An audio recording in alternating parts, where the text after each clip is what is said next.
दोस्तों, मार्गदर्शन पे आपका स्वागत है। मैं साधना पांडे बात करूंगी आपसे महिलाओं की पूजा विधि के बारे में।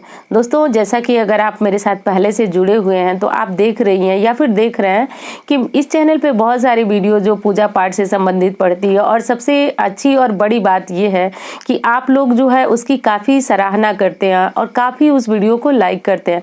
दोस्तों, ये कहने में मुझे बहुत खुशी हो रही है और आप लोगों की लाइक जो है मेरे लिए बहुत बड़ी एक प्रेरणा बनती है, और मैं उसमें से प्रश्नों को ढूंढती हूँ और आपके लिए आपके प्रश्नों के अनुसार ही अक्सर वीडियो देती रहती हूँ।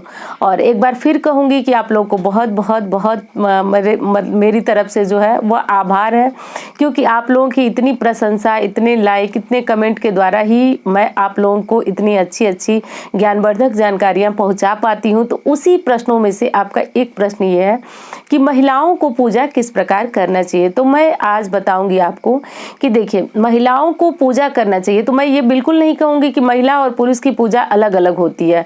आपकी पूजा भी पुरुषों के समान होती है, हम भी वही पूजा करते हैं, पर महिलाओं के लिए शास्त्र अनुसार कुछ चीजें वर्जित बताई गई हैं। तो मैं बस आज वही बातें करूंगी कि आपको कौन सी पूजा जो है वह पूजा में आपको कौन कौन सी सावधानियां रखनी है जो कि पुरुषों से बिल्कुल अलग है। अब बात ये करूंगी कि सर्वप्रथम हमें जगना है, सभी लोग जगते हैं, तो सर्वप्रथम आपको जगना है ब्रह्म मुहूर्त में। दोस्तों की जैसा कि बहुत सारी अक्सर वीडियो में मैं बताती हूँ, क्योंकि बताना पड़ता है, ये चीजें इतनी अधिक अपने आप में ही, ये समय जो है इतना अधिक अपने आप में शक्तिशाली समय है कि इस समय को छोड़ देना एक बहुत बड़ी मूर्खता होगी। तो इसलिए ब्रह्म मुहूर्त में जगिए। जगने के बाद सर्वप्रथम दोस्तों अपनी आंखें खुलते ही आप अन्य किसी चीज के दर्शन ना करें। आप दर्शन किस चीज के करें तो अपनी हथेलियों के करें। अपनी हथेलियों को ऐसे ऐसे रगड़ें और रगड़ने के बाद जो है उसको आंखों पे लगाएं, और आंखों पे लगाने के बाद आप हथेलियों को दर्शन करें, हथेलियों को देखें। और देखने से समय अगर आप मंत्र याद हो तो कराग्रे वसति लक्ष्मी, कर मध्य सरस्वती, कर मूले तो गोविंदा, प्रभाते च कर दर्शनम। दोस्तों, इस प्रकार से बोलते हुए आप अपनी हथेलियों के दर्शन करें, क्योंकि दोस्तों शास्त्र कहता है कि हथेलियों में माँ सरस्वती, लक्ष्मी और गोविंदा यानी श्री हरि विष्णु जी के दर्शन हमें प्रातः काल होते हैं। और रगड़ने के बाद आप अपने मुख पे इन दर्शन करने के बाद मुख पे एक बार फिर हथेलियों को फेरेंगे।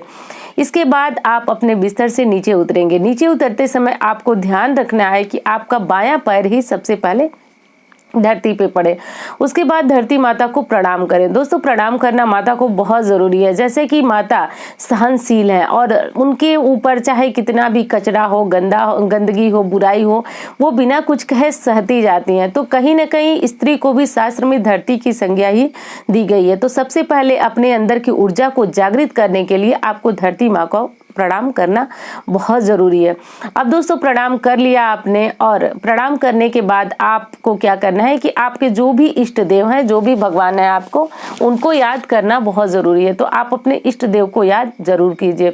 अब इष्ट देव में किसी के श्री राम जी होंगे, श्री कृष्ण जी होंगे, फिर किसी की माता दुर्गा होंगी, सबके अपने अपने आराध्य हैं। तो आप मुख में उन मंत्रों का उच्चारण करते रहें। कुछ नहीं, अगर आपको समझ में आ रहा है तो सीताराम रटना सबसे अच्छा एक विकल्प है। तो आप ऐसा बोलते रहिए जब तक आपको लगे कि मतलब आप बोल सकते हैं, आपके अंदर क्षमता है, तो फिर आप तब तक जरूर बोलते रहिए इन मंत्रों को। तो ऐसा बोलते रहें आप।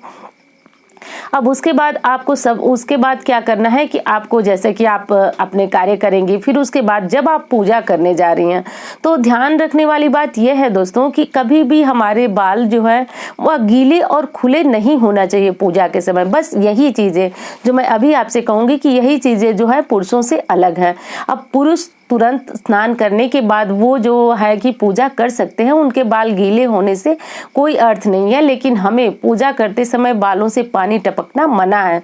तो इस चीज को ध्यान रखें। अब ये चीजें आपको नदी वगैरह में स्नान करने के बाद ये सारी चीजें लागू नहीं होती है। ये सिर्फ घर के पूजा विधि के बारे में मैं बात करूं। कहीं नदी में आप स्नान करती हैं, जैसे गंगा नदी में ही आप स्नान करती हैं, स्नान के बाद तुरंत आप गंगा जी की पूजा करती हैं। आसपास में जो भी मंदिर, जलाशय जो भी होता है, आप वहां पे पूजा पूजा पाठ करती हूँ तो इसमें ऐसा कोई नियम नहीं लगता है। पर मैं आज सिर्फ घर के पूजा विधि की बात कर रही हूँ। तो उसमें आपको क्या करना है कि बालों को पोंछ लेना, इतना पोंछ लेना है कि कम से कम उनमें से पानी टपकना बंद हो जाए। दूसरी चीज है कि कभी भी मुक्त केस को हो करके और पूजा नहीं किया जाता है। मुक्त केस मतलब खुले बालों को से पूजा नहीं होती है। तो कम से कम आप कोई क्लचर या कुछ भी हेयर बैंड जो भी आप लगाना चाहें लगा लें, बालों को बांध लें और उसके बाद ही आप अपनी पूजा प्रारंभ करें।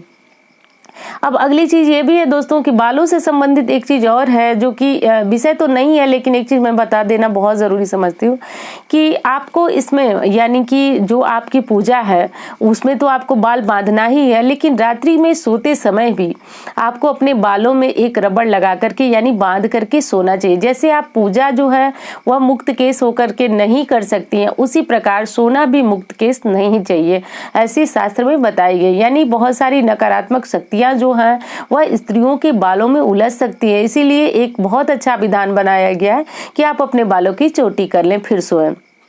अब ये हो गई पूजा विधि आपको कि ये चीजें आपको ध्यान रखनी है। दूसरी चीज है दोस्तों कि अगर आप मंदिर में पूजा करने जा रही हैं और मंदिर में पूजा करने जा रही हैं तो जैसे हनुमान जी हैं तो हनुमान जी की आप लोग पूछते भी हैं, मैं बताती हूँ पूजा स्त्रियों को जरूर करनी चाहिए। आप सभी पूछते हैं करना चाहिए नहीं, बस क्या नहीं करना चाहिए तो उनकी मूर्ति को स्पर्श बिल्कुल भी नहीं करना चाहिए। दोस्तों हनुमान जी बाल ब्रह्मचारी हैं और स्त्रियों को उनकी मूर्ति को स्पर्श नहीं करना है। घर में अगर कोई छोटी पूजा फोटो मूर्ति रखती हैं आप तो वो फोटो मूर्ति रख करके और पूजा कर लें। आप उनको स्पर्श भी कर सकती हैं और उनको जो स्नान वगैरह भी कराना चाहे तो कर सकते हैं। मंदिर की बात यह है कि वो मूर्ति जो होती है प्राण प्रतिष्ठित होती है तो इसलिए बहुत रिस्क होता है उसमें और महिलाओं को तो बिल्कुल भी स्पर्श नहीं करना चाहिए। यही उचित होगा, यही सही होगा। अब दूसरी चीज ये है दोस्तों कि आपको सबसे पहले सूर्य देव को जब जल दे लेना है तो उसके बाद तुलसी माता की पूजा करके ही आपको अपने घर के मंदिर में पूजा करना, या फिर बाहर भी अगर आप कहीं जा रही हैं जैसे शनिवार मंगलवार, जैसे मैं हमेशा बताती हूँ कि एक सप्ताह में दिन बनाइए जब आप मंदिर जरूर जाएं। तो उस दिन अगर आप मंदिर जा रही हैं तो आप ये ध्यान दें कि आपको सबसे पहले अपने घर के कम से कम सूर्य देव को आप अर्घ दे लीजिए, तुलसी माता की पूजा कर लीजिए और मंदिर में जो उपस्थित देवी देवता है उनको भोग भी आप जरूर लगा लीजिए। ये काम आप जरूर कीजिए और करने के बाद अगर आप चाहें तो भोग लगा करके दीपक जला करके और कोई पाठ करती हैं तो वो करने से पहले अगर आपको लग रहा है कि आपको लेट हो जाएगा, मंदिर जाना है और फिर आकर के आप वो पाठ करना चाहें तो कर लें। वैसे विधान यही है कि आप अपने घर की पूजा को संपन्न करें फिर मंदिर में जाकर पूजा करें। तो इसी प्रकार से करके दोस्तों आपको जो है अपने दैनिक पूजा को संपन्न करना है। एक चीज और बताना चाहूंगी आपको कि स्नान जब आप करती हैं तो महिला को ध्यान ये देना है कि स्नान के बाद जो आपके वस्त्र हैं वो स्नान के बाद आप धोएं नहीं, क्योंकि उससे शरीर जो हमारा वो अशुद्ध हो जाता है, पूजा करने में बाधा आती है। तो अगर आप अपने पहने हुए वस्त्रों को धोना चाहते हैं या फिर जैसे भी वस्त्र हैं तो आप उनको स्नान के पूर्व धो लें, नहीं तो स्नान के बाद उन वस्त्रों को धो करके फिर पूजा करना शास्त्रोक्त मना किया जाता है। तो बस इस बात को ध्यान रखें, क्योंकि प्रायः ये चीज देखी जाती है कि महिलाएं स्नान के बाद अपने वस्त्रों को फिर से साफ करती हैं। तो ये काम आप न करें, ऐसा करना जो है वह मना है, ऐसा नहीं किया जाता है। कारण भी बता रही हूँ आपको कि स्नान जो आपके कपड़े में अशुद्धि होती है वो आपको साफ करते वक्त आपके शरीर पे छिटकने पड़ने का डर होता है, इसीलिए शास्त्र ने ये नियम का रूप बता दिया। तो फिर इस तरह से करके आपको अपनी पूजा पाठ जो है वह भगवान तक स्वीकार कराना है, यानी करना है। दोस्तों पूजा पाठ जो है बहुत एक धार्मिक चीज है, इस चीज को करने में बहुत छोटी छोटी सूक्ष्म चीजों की जानकारी होनी चाहिए।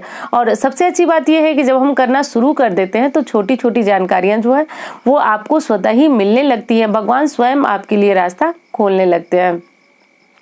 तो बस दोस्तों यही सारी कुछ जानकारियां थी। उम्मीद करती हूँ वीडियो आपको बहुत अच्छी लगेगी। मिलती हूँ इसी तरह की वीडियो के साथ। धन्यवाद।